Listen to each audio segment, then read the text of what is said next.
ನಮಸ್ಕಾರ ಸ್ನೇಹಿತರೆ, ಎಲ್ಲ ವೀಕ್ಷಕರಿಗೆ ಎಸ್ ಬಿ ಹೊರ್ತಿಯ ವಿಶೇಷವಾಗಿರುವಂತಹ ಪ್ರತಿ ತಿಂಗಳು ರೂಪಾಯಿ 3,000 ಖಾತೆಗೆ ಜಮಾ ಆಗುತ್ತದೆ ವಿಡಿಯೋ ನೋಡಲು ಆತ್ಮೀಯ ಸ್ವಾಗತ. ಈ ಒಂದು 3,000 ರೂಪಾಯಿ ಪ್ರತಿ ತಿಂಗಳು ಜಮಾ ಆಗುತ್ತೆ ಅಂತ ನಾನು ಹೇಳ್ತಾ ಇಲ್ಲ, ಖುದ್ದು ಸರ್ಕಾರನೇ ಹೇಳ್ತಾ ಇದೆ. ಸೊ ಈ ಒಂದು ವಿಡಿಯೋಗೆ ಸಂಬಂಧಪಟ್ಟಂತ ಸಂಪೂರ್ಣ ಮಾಹಿತಿ, ಪ್ರತಿ ತಿಂಗಳು 3,000 ರೂಪಾಯಿ ಯಾವ ರೀತಿ ಸಿಗುತ್ತೆ, ಯಾವ ದಾಖಲೆಗಳು ಬೇಕು, ಸಂಪೂರ್ಣವಾಗಿರುವಂತಹ ಮಾಹಿತಿಯನ್ನು ಇವತ್ತಿನ ವಿಡಿಯೋದಲ್ಲಿ ನಾನು ನಿಮಗೆ ತಿಳಿಸಿಕೊಡ್ತೇನೆ.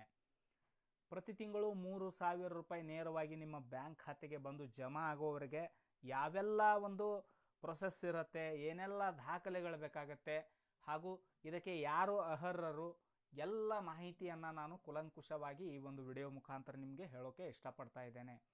ಸೊ ತಾವು ಇದುವರೆಗೆ ನಮ್ಮ ಎಸ್ ಬಿ ಹೊರ್ತಿ ಯೂಟ್ಯೂಬ್ ಚಾನಲ್ ಏನಾದರೂ ಸಬ್ಸ್ಕ್ರೈಬ್ ಮಾಡಿಲ್ಲ, ಮರ್ತೋಗಿದ್ರೆ ದಯವಿಟ್ಟು ಸಬ್ಸ್ಕ್ರೈಬ್ ಮಾಡ್ಕೊಳ್ಳಿ. ಯಾಕಂದರೆ ಖುಷಿಯಲ್ಲಿ ನಿಮಗೆ ಸಬ್ಸ್ಕ್ರೈಬ್ ಮಾಡೋಕ್ಕೆ ಗೊತ್ತಾಗಲ್ಲ ಮುಂದೆ. ಬನ್ನಿ, ಲೇಟ್ ಮಾಡೋದೇ ಬೇಡ. ನೋಡಿ, ಪ್ರತಿ ತಿಂಗಳು ರೂಪಾಯಿ 3,000 ಖಾತೆಗೆ ಜಮಾ ಆಗುತ್ತದೆ. ಹೌದು ಸ್ನೇಹಿತರೆ, ಕುಟುಂಬ ಪಿಂಚಣಿ ಸೌಲಭ್ಯ ಅಂತ ಕರೀತಾರೆ ಇದಕ್ಕೆ. ನೋಂದಾಯಿತ ಕಟ್ಟಡ ಕಾರ್ಮಿಕ ಪಿಂಚಣಿದಾರರ ಪತಿ ಅಥವಾ ಪತ್ನಿಗೆ ಮಂಡಳಿಯ ಮಾಸಿಕ ಪಿಂಚಣಿ ಸೌಲಭ್ಯ ನೀಡುತ್ತದೆ. ಸೊ ಅರ್ಜಿ ಸಲ್ಲಿಸಲು ಬೇಕಾದ ದಾಖಲೆಗಳಿದೆ. ಸೊ ಇದಕ್ಕಿಂತ ಮುಂಚೆ ಇದು ಯಾರಿಗೆ ಏನೆಲ್ಲ ಹೇಗೆ ಸಿಗುತ್ತೆ ಅಂತ ನಾವು ಇಲ್ಲಿ ಮೊದಲು ತಿಳಿದುಕೊಳ್ಳೋಣ.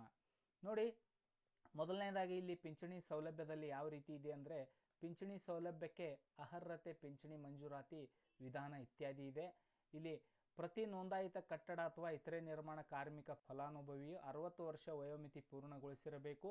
ನೋಂದಾಯಿತ ಕಟ್ಟಡ ಕಾರ್ಮಿಕ 60 ವರ್ಷ ವಯಸ್ಸು ಪೂರ್ಣಗೊಳ್ಳುವ ಪೂರ್ವದಲ್ಲಿ ಕನಿಷ್ಠ 3 ವರ್ಷ ಆದರೂ ಅವರು ಕೆಲಸ ಮಾಡಿರಬೇಕು ಈ ಒಂದು ಕಟ್ಟಡ ಕಾರ್ಮಿಕನಾಗಿ.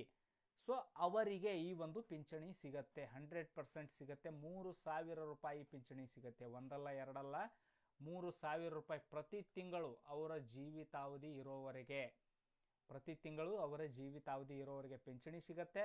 ಸೊ ಅವರಿಗೆ ದಾಖಲೆಗಳೇನು ಬೇಕು, ಅರ್ಜಿಯ ಜೊತೆಗೆ ಲಗತ್ತಿಸಲಂತ ಇಲ್ಲಿ ಅಪ್ಡೇಟ್ ಮಾಡಿದ್ದಾರೆ. ಮಂಡಳಿಯಿಂದ ನೀಡಲಾದ ಮೂಲ ಗುರುತಿನ ಚೀಟಿ, ಉದ್ಯೋಗ ದೃಢೀಕರಣ ಪತ್ರ, ಜೀವಿತ ಪ್ರಮಾಣ ಪತ್ರ, ರೇಷನ್ ಕಾರ್ಡ್ ಪ್ರತಿ, ಫಲಾನುಭವಿಯ ಬ್ಯಾಂಕ್ ಪಾಸ್ಬುಕ್ ಪ್ರತಿ, ಪಾಸ್ಪೋರ್ಟ್ ಸೈಜ್ ಫೋಟೋ ಇಷ್ಟಿದ್ರೆ 100% ನಿಮಗೆ ಈ 3,000 ರೂಪಾಯಿ ಬ್ಯಾಂಕ್ ಖಾತೆಗೆ ಬಂದು ಜಮಾ ಆಗುತ್ತೆ. ಅರ್ಜಿದಾರರು ಅರ್ಜಿಯನ್ನು ಸಲ್ಲಿಸುವುದು ನೋಂದಣಾಧಿಕಾರಿಗಳಿಂದ, ಹಿರಿಯ ಕಾರ್ಮಿಕ ನಿರೀಕ್ಷಕರಿಂದ ಪರಿಶೀಲನೆ ಆಗುತ್ತೆ, ಸಹಾಯಕ ಕಾರ್ಮಿಕ ಆಯುಕ್ತರಿಂದ ಅಪ್ರೂವಲ್ ಸಿಗತ್ತೆ.